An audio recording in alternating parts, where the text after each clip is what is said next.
It's Ask Sam Day. And I'm going to plow through these questions. All right, okay, first of all, and as we go, bum, bum, bum, from Dabadoo. I like that, Dabadoo. I knew Shabadoo. Do you remember Shabadoo? He was a dancer, and he was like a choreographer. I worked with him on something. I think he worked with Madonna. I don't know. Shabadoo. Anyway, it's not from Shabadoo. It's from Dabadoo. Oscars. What did you think of the Oscars? I had thought it was the greatest show ever. There was a review in the LA Times the day after that talked about that they thought it was terrible and that it was, a horribly produced show. I thought it was the most brilliant Oscars ever. The only disappointment for me, and I shouldn't say it was a huge disappointment artistically, but as a friend, my friend Frank Langella was nominated for his role in Frost Nixon. He was Nixon. I thought it was the best performance of the year. When I said I was disappointed Frank didn't win because A, he's my friend, my dear friend, and also because I thought it was the best performance of the year. However, I think Sean Penn is a brilliant actor, and I thought his work was quite extraordinary. I was just grateful that Mickey Rourke didn't win. Okay, I don't wish anybody any ill will ever. I want everyone to succeed. If you succeed, it makes me succeed. I think it's all one thing. However, Sean Penn and Frank Langella are actors who have spent a lifetime peeling the onion and getting to the stuff, the craft of acting.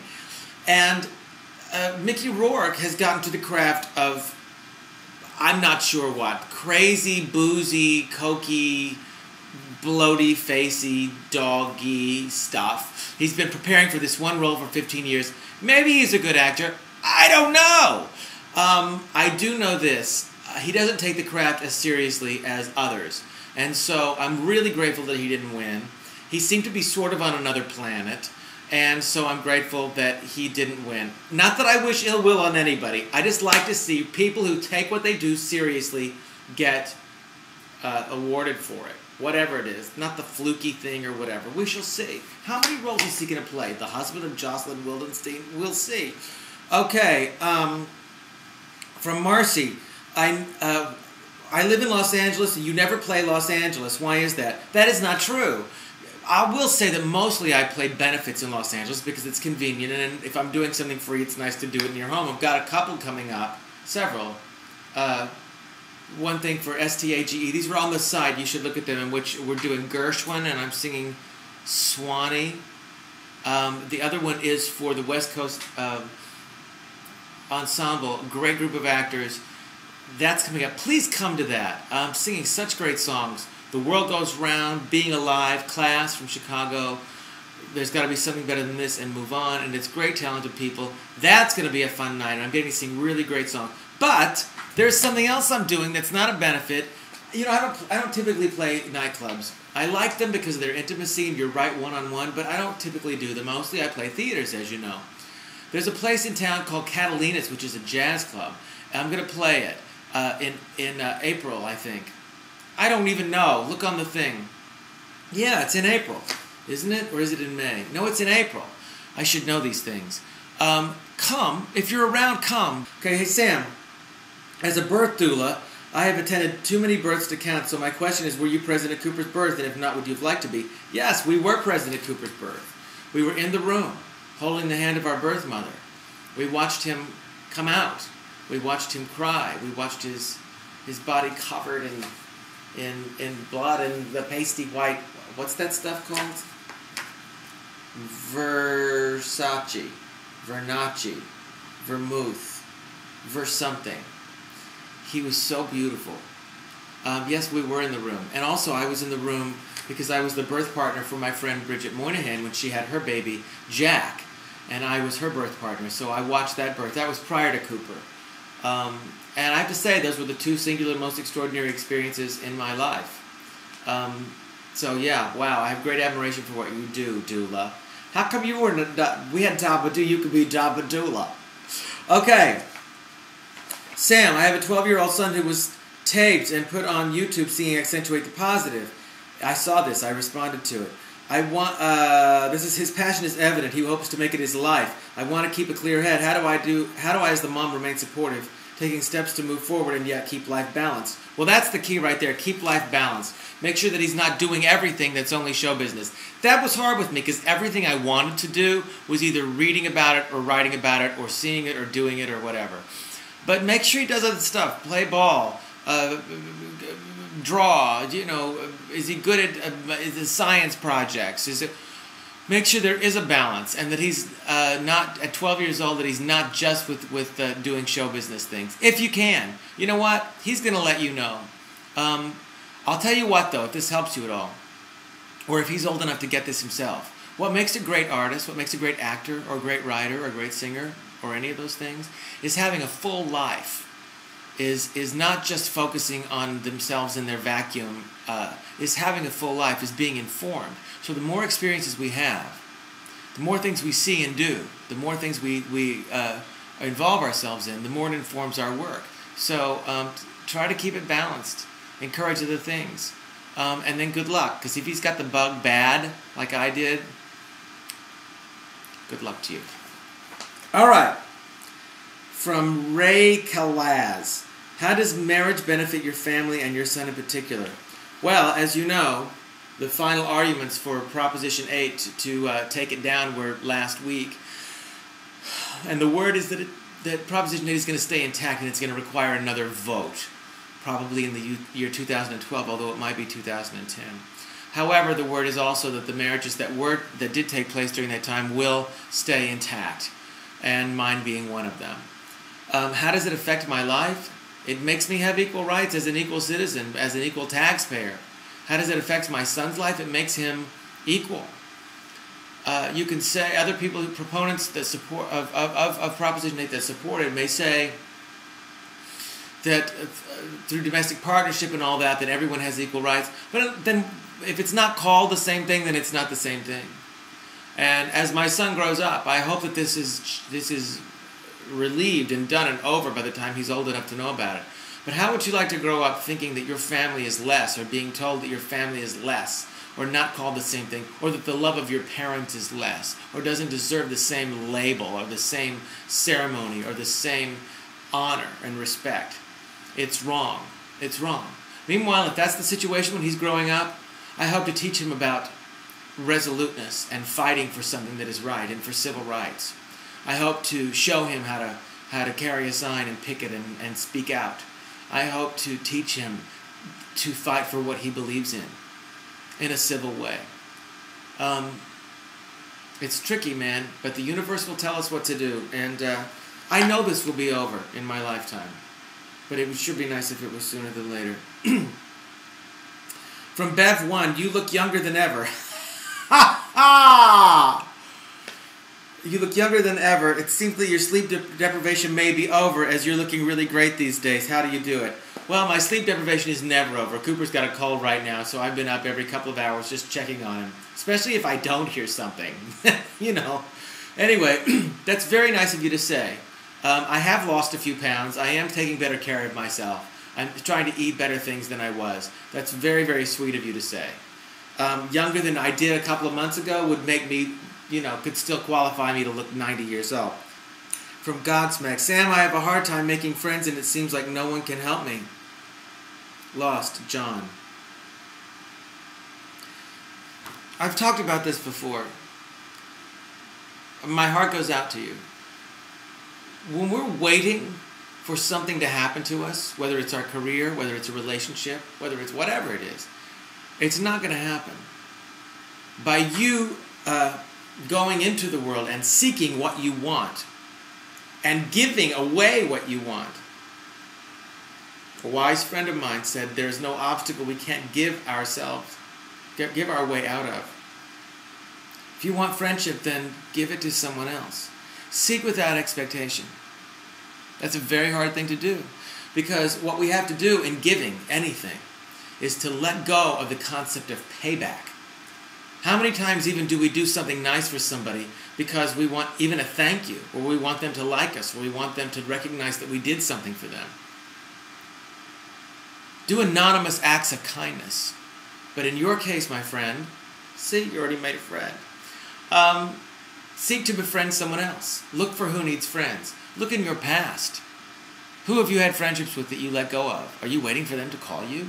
Call them. Make a date for a movie. Go have coffee. Without expectation. They may say no. They may be too busy. But opening your heart and putting it out there is the only act that counts. It will lead to something else. Get out of your house. Say yes. Letting go of the expectation for payback is a really hard thing. And I deal with it every day. My kid is helping me learn that because I just give to him from my full heart. He's not supposed to perform or jump through hoops. He's just supposed to be whatever he is. And when I do try to get him to jump through hoops, dance for Grandma! He will not do it. Dear Sam, where can I get 100% cotton dark brown crocheting thread in different gauges? This may seem like a silly question, but you try to find dark brown. Go to threadart.com. They have many gauges and many colors, and they do have a beautiful brown. I believe it's called chocolate mocha that may appeal to you. Sondheim bitch. Sam, I love the video of you and Liza. So when you met, how long did it take you to stop thinking, oh my God, it's Liza with a Z? Well, the first time I saw Liza in concert, I was 10 years old. It was the first concert I ever saw. The second concert I saw was Sammy Davis Jr. Those were pretty powerful influences. So when Liza and I began friends, yeah, I was like, oh my God, you're Liza. I was charmed by that. But very quickly, we both dropped any pretension. We became really good friends really fast because of our common passion and love, because of our common interest, because of our common humor. And now what happens is I forget that she's Liza with a Z, and then I'll see her perform, I'll go to a show, or we'll work on something, and I'll be like, oh my God, that's right. Oh my God, she does that. Oh my God. Oh, there's my phone. I have to get it. Okay, was that a coincidence or what? Can you believe that? That's so funny that you said. Now say somebody. Now I'll read a question about somebody else, and maybe it'll be them calling. That's very funny. Okay, where was I? Oh, I was talking about Liza. Hello. Anyway, now it's the other thing. When I see her perform or then I'll go like, oh my God, I forget that she's this whirlwind, that she's this amazing force, this creature. Her palace show was so extraordinary. Wow.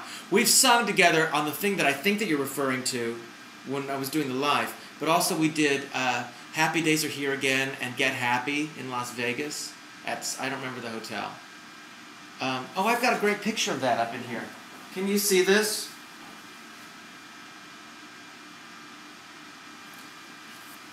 Sorry, that was really fun. From Macy Day, do you seem to have an obsession with hats? When did you start collecting them? Do you wear them as often as you seem to? I do wear them a lot. I have one sitting right here on my desk, which happens to go with these glasses, which are progressive, and I can't really figure out the progressive thing. I love hats, mostly because I get disappointed with my hair a lot. But no, I absolutely love hats. And yeah, I do have gazillions of them. I have this new little communist hat that I'm very, very keen on. I look like I'm in Reds. What? Oh, this is from 3 Mom. What do you think of the octuplet woman, and how is fatherhood? Wow, those are two.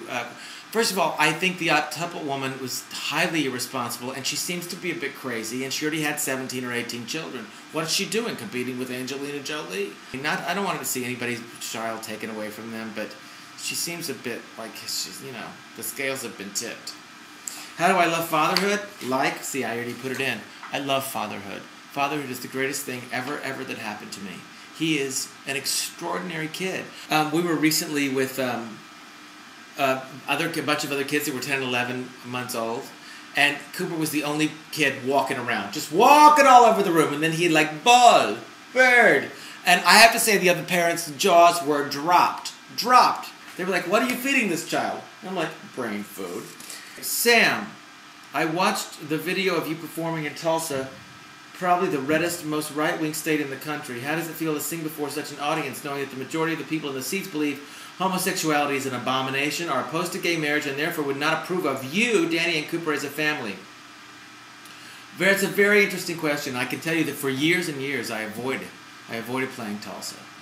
Probably because of my own personal fear and resentment, because I felt that, and also because I thought that maybe one of them would shoot me from the audience. But in playing there, I've discovered that it's not true. That most of by going there, and I play there every year or two, by going there, by sharing my life, my humor, my comedy, my heart, my humanity, and now my family with them, they recognize that we are the same. So it's actually bridging that. It's actually changing that. I meet more closet Democrats. I can't even tell you how many people literally come up and whisper, I'm voting for Barack Obama, or I voted for such and such. It's amazing. They're existing, and it's the evolution of humanity. Redneckness and separateness and judgment all come from fear. They come from fear. And, I mean, these are the same people that were burning crosses in people's lawns, all right? It's not any different. There was a huge race riot in Tulsa in the 1920s that I did a report on when I was in school that wasn't even in our history books, our local history books. But it was about the same kind of thing. There's a lot of prejudice in a lot of places in this country. It's easy for me to stay out of those places, and it's easy for me to stay in places that I feel are safe. But the truth is, the real heroes are the ones who live there. The real heroes are the ones, what I consider right-minded, open, loving people who live in places whose politics are more judgmental. Those are the real fighters. Those are the real heroes. It's easier for people like me who live in Los Angeles and New York, where everything goes and everything's fine and there's no judgment. But the places in the middle, it's a little harder. I go there, share my life, open my heart, and I think it helps. And I have a good time. And you know what? I brought my son out on stage and my husband out on stage, and they cheered because they were happy for me. Because they like me. They really like me. Sam, my daughter lost her son from SIDS when he was 3 months old. How can I help her? She's been on a very bad road since. She's had such bad things happen. First what her father did to her. Then this. I am worried for her. She has 2 little girls that I adore and worry about. And she is hurting and pushing the girls away. Forever your fan. I can't imagine anything more horrible than the loss of a child. I worry about Cooper all the time. And I've learned that it's normal that you worry that they're going to die every night in their sleep. But the fact that it actually happened to your daughter, I'm so sorry, first of all. Secondly, just love her and love her baby girls. Love her little girls who don't understand this and don't understand mommy's grief and maybe feel second. I can't even begin to know. I can't even say what I think the time will take care of something. I don't think you ever recover from something. But I do know this. Anytime there is loss, the antidote to loss is giving. Yes, it is necessary to be nurtured and loved and comforted, but our greatest comfort will then come from comforting others. And she has 2 little girls. So all I would say is encourage her to not take away from the lives of her little daughters by living in the life of this child that she could not help. It wasn't her fault. She wasn't her fault. SIDS is a strange mystery. Anyway, my heart is with you. Sam, would you show us how to fold a t-shirt? I've seen you do it twice, but I can't get it right. Yeah, okay, hold on. Here we go. Okay, now watch very carefully. This happens fast, all right? Here's the t-shirt. You lay it out flat. Take the top part here. Pinch it in the center here, all right? Fold this over, grab the bottom, pull into you, and fold, and done. That's it, all right? I'm going to do it one more time. I'm going to do it faster than slow. You take the shirt like this, and boom, boom, folded, perfect, goes in the drawer. I'll do it slow one more time. Now watch carefully. I don't have time for this. The good thing is you can play this back. You grab slowly and lift, pull, and done. Voila. Okay, from Rock Flow 10. Sam, I know you're good friends with Bridget Moynahan. How is she doing? She's great. She's doing great. We're getting together this Saturday with the kids. She's did a pilot for a new TV show, and she's getting ready to do a new film in April. And I'm sure that if you just look on the gossip pages, you'll see all this great stuff that she's doing. She looks phenomenally beautiful. and as usual, and she's great. She's doing really well. So keep up with Bridget. I guess can't you just Google Bridget and you'll see all the news. Okay, what else? Hey, Sam, I was watching your response to what you are most proud of, and you said the firsts. You mentioned Carnegie Hall was a big first for you. I was in New York City and walked up to the stage and gave you flowers and you kissed me. Wow, that's so great. So yeah, that was a big night for me, and I'm so glad that you were there. And that was a first for you too, maybe? Was that your first Carnegie Hall experience? Okay, this is from Harkarful.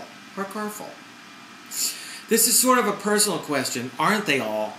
Do you remember picking on my mom, Cara Sutton, in the 11th grade at Charles Page High School in Sand Springs? I know random, but my mom said you always kicked her books and picked on her. Then she remembers you singing Over the Rainbow and Star Search and da-da-da-da-da. No, that didn't happen, Cara Sutton's child. I never kicked anybody's books. Ever. I never beat up on anybody. I never did anything remotely like that. Get that right out of your head. I was never violent toward anybody except with my tongue.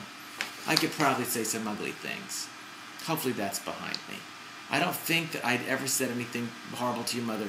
I don't remember your mom. That doesn't mean that I didn't know her. It means, well, maybe I dismissed her because I didn't like her and I wanted to beat her up. I didn't do anything to her, I promise. Sam from Song Dude, how do you feel about Adam Lambert on American Idol? I know you don't watch much TV. I thought you maybe know him personally. I have met him. He is a mini you. He has your voice and inflections down pat. He is good, but there's only one Sam Harris. Are you flattered? He should get some originality of his own, not steal. Oh, please. You know what? I'm very flattered that someone would compare. He's a very talented guy. Let me just tell you this. My style and everything I do was stolen from lots of different people, from about 20 different, a style, a note, a breath, a gesture, a something. That's how we all learn is from somebody else. Of course, when you take a lot from one person, then it seems like an imitation. But I think Adam's got his own thing going on, and I'm very excited for him. Also, Vaughn Smith, who did not make the final 12, were a lot of comparisons to me. I think Vaughn is immensely talented, and I know he'll do really, really well. Every time I do that scary thing up with immensely talented, it's like that sort of scary fisheye thing. It's kind of like Requiem for a Dream. It's annoying and disturbing. Anyway, I think Adam's great, and I hope he does really, really well. Okay. Sam, I am of the band Earth Culture in England. My name is Steve. If you could go back in a time machine, where would you most likely to stop and look around and why? By the way, I watched you perform on Wogan. My musical path was found because of you. Thank you. Thank you, Steve. Where would I like to go to a time machine? God. I have to pause.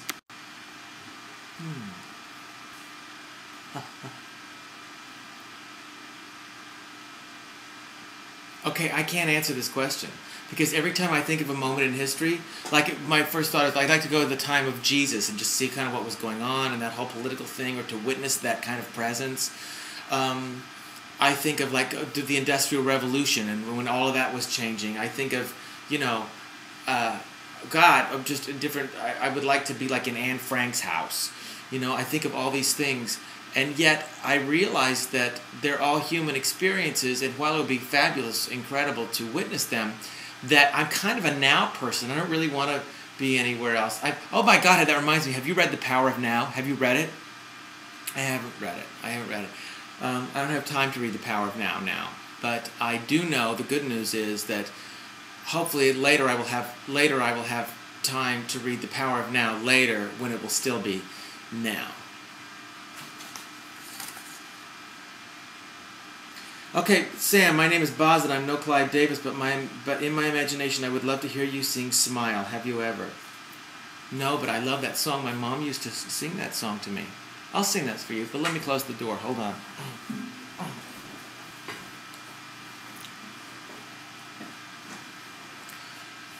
There's nannies and housekeepers and things here, and Cooper and whatever.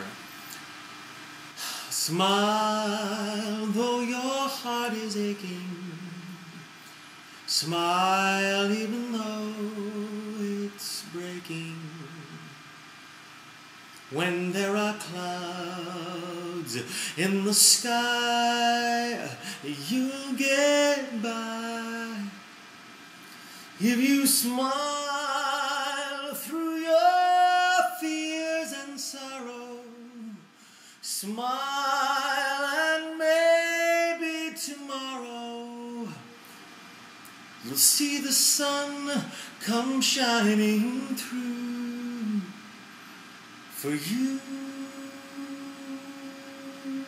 Light up your face with gladness, hide every trace of sadness.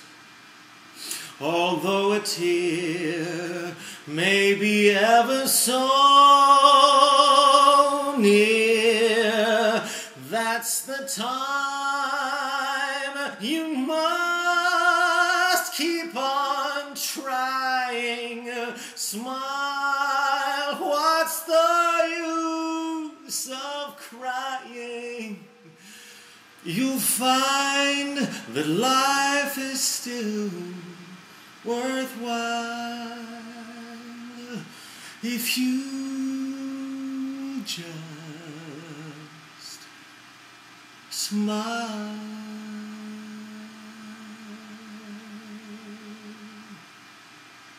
Do something wonderful for somebody. See ya.